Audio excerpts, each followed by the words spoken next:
Hey y'all.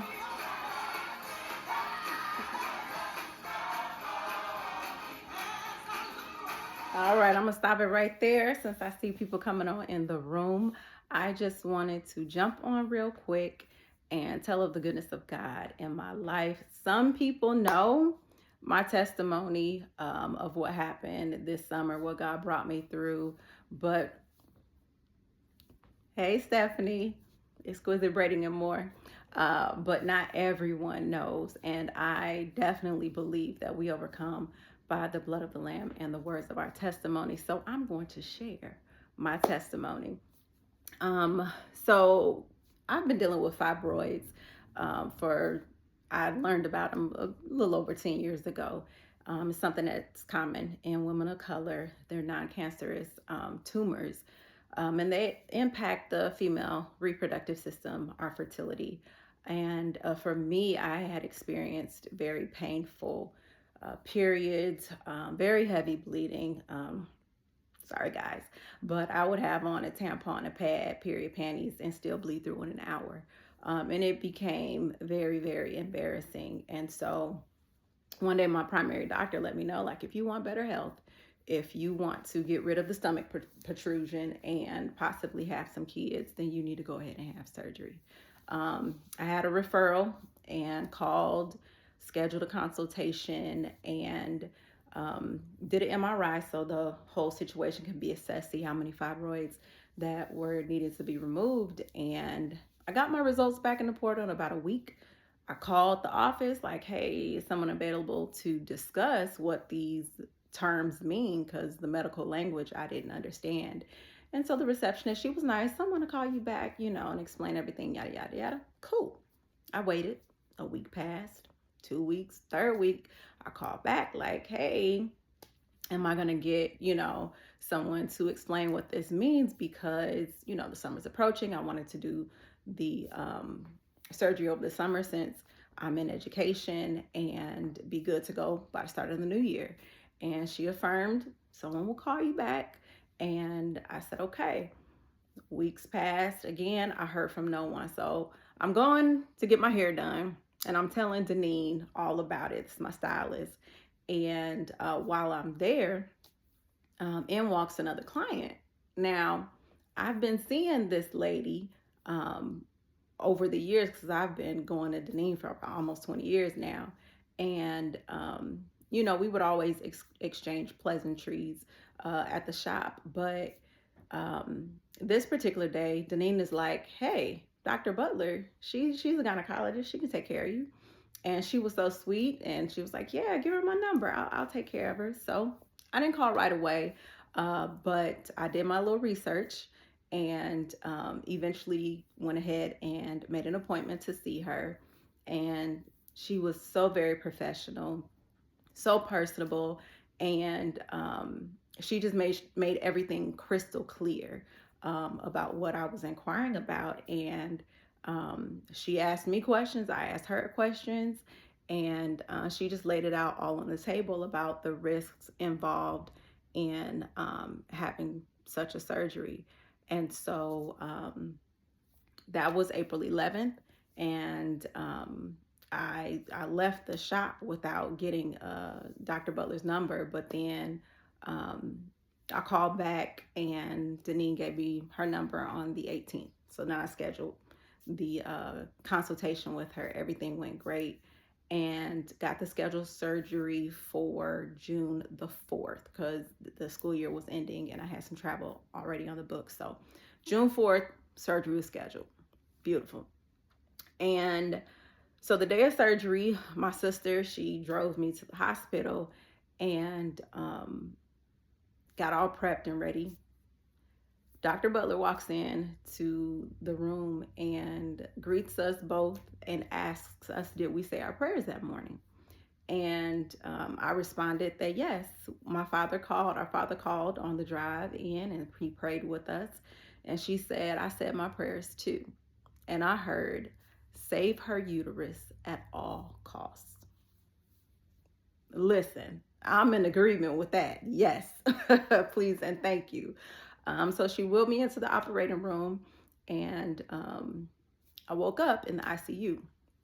So during the removal of the fibroids, thought there were about seven fibroids, ranging from the biggest one was about, I think I want to say a 7 or 8 centimeters.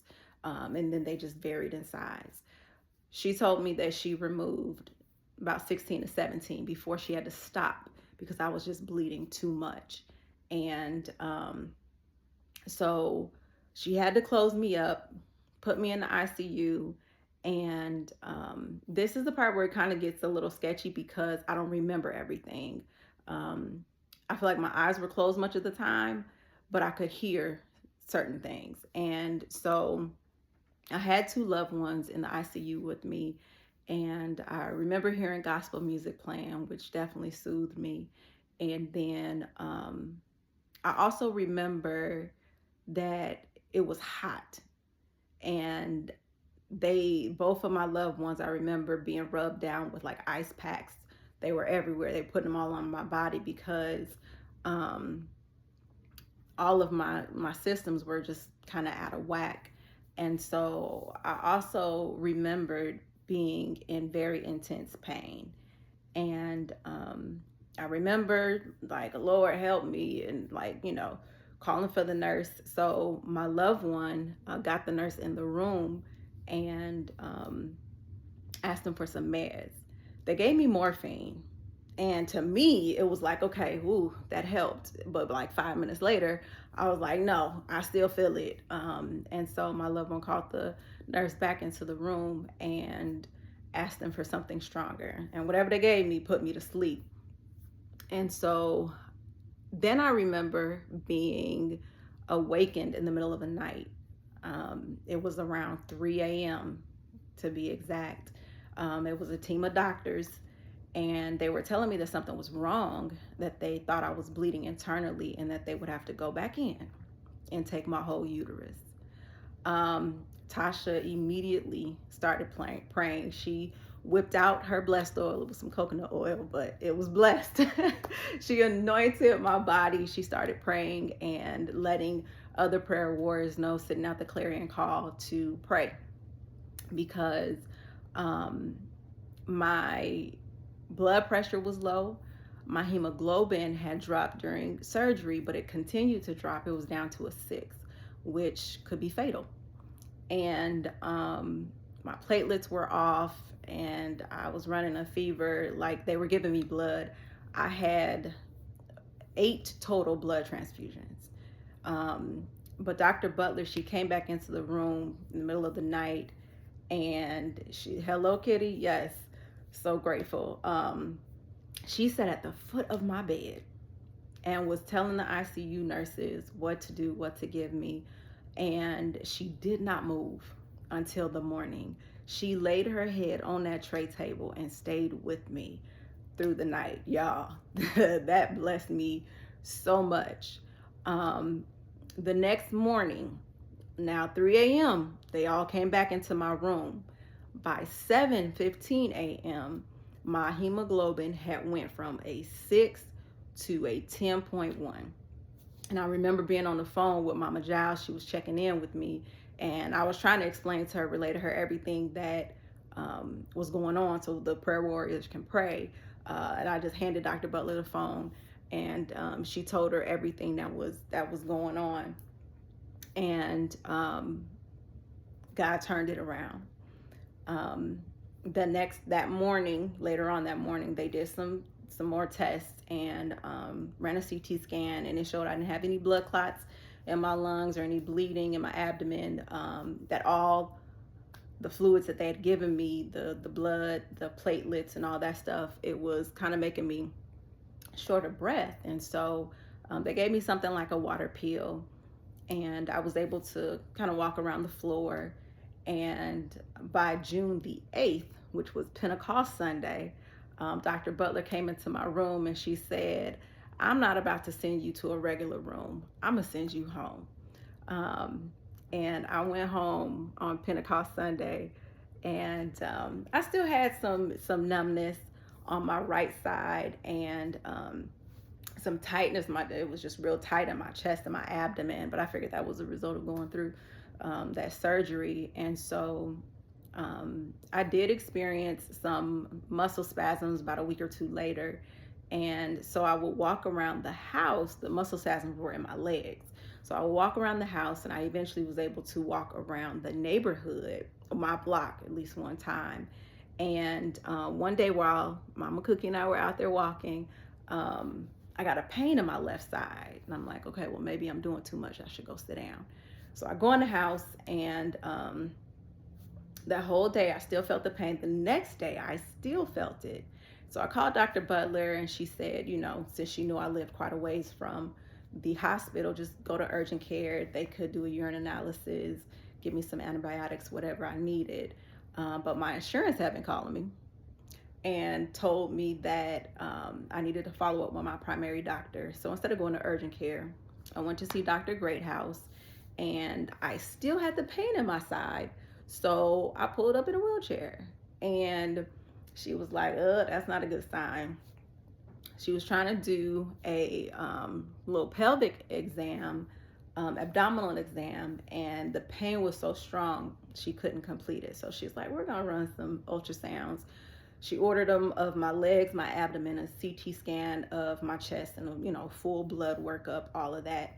And so she ordered it stat. Ended up revealing that I developed blood clots in my lungs and in my abdomen.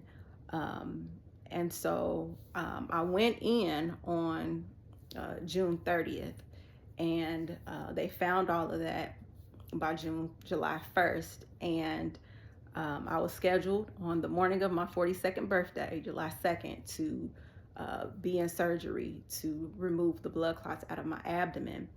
And they went in through my neck to get those out. And I remember going to the bathroom and a nurse running into my room like, no, the hematologist said you have to stay in bed, because if I would move around, then I could dislodge the blood clots. But here's the thing, y'all, this is the miracle in it. And this always messes me up at this part, because I was at home, had trapped gas. So I looked on YouTube to find some videos of how to get rid of trapped gas kind of naturally. So I found this abdominal massage, and I'm at home doing it, right? So you go across the rectum, how the rectum go, and it was working. The other one, though, was a chest compression. So press hard and then release. I was at home. I was asymptomatic. I could have dislodged them blood clots myself. If God did not let me get that pain in my side, which it was a cyst on my ovary, but if God did not let me get that pain, I could have sat in this house and died. But He didn't allow it. And I'm grateful. Hallelujah. I am so grateful. So anyway, a week later, I go follow up with my primary doctor, and she says that, your left side is soft, but your right side is hard. And it wasn't like that when you were in the hospital last week. So you should probably go check with your gynae, because she may have to go back in. I know you lying. I called immediately and got in. My sister Pat, she drove me, and talked to Dr. Butler. And once I was there, she said, Rakita, I had to piece your uterus back together. She said, you are fine. You are just healing. She said, we covered you in the blood of Jesus. She said, there is nothing wrong. I said, girl, I feel like running, okay? To have a doctor who is a believer made all the difference in the world. And I am so, so, so grateful. So I left there, went home, and just continued my healing journey. And I wanted to take the time to testify again of God's goodness, but then to also thank everybody who showed up so strongly for me, because y'all, I felt loved throughout the whole process. And if I don't call your name specifically, I am sorry, but I just want to make sure that everyone knows I'm grateful my family, my NZT fam, the youth ministry, my colleagues from Thorn Ridge, my loved ones. I mean, my sister circle. You ladies came, and I'm gonna post some pictures too. But my goddaughters, like my girls, really came through. If you weren't able to come, you sent something to the house, and that meant the world to me. Love you too, Rach. Um, and my first lady, y'all, she has a God is faithful, Janice. I mean, okay. She has a background in nursing, and thank you, Lady B, for availing yourself and just checking on me throughout the entire healing journey, and explaining things to me, helping me have some peace of mind. Because when I had those muscle spasms, I was tweaking, like, oh my God, am I gonna be having this for the rest of my life? That threw me for a loop. But I really appreciate that, and even Tasha, because you had a lot going on during that time, and you made a huge sacrifice. So Sissy, I thank you so much. And then hey Tosh, um, also a gargantuan thank you to Mama Pat, Mama Cookie, and my sister Patricia. I mean, y'all, they stayed the night with me, made sure I was bathed, fed me, took me to all these appointments back and forth, making sure I take my little walks, keeping my blood circulating and everything. And I mean, people don't have to be kind.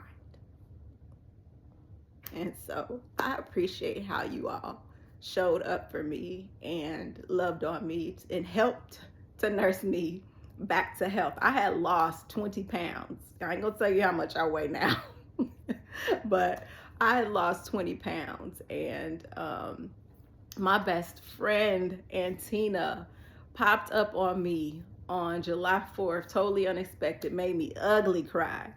And that just, thank you, Mama Giles. To God be the glory is facts, okay? Because I wouldn't be here if it wasn't for him.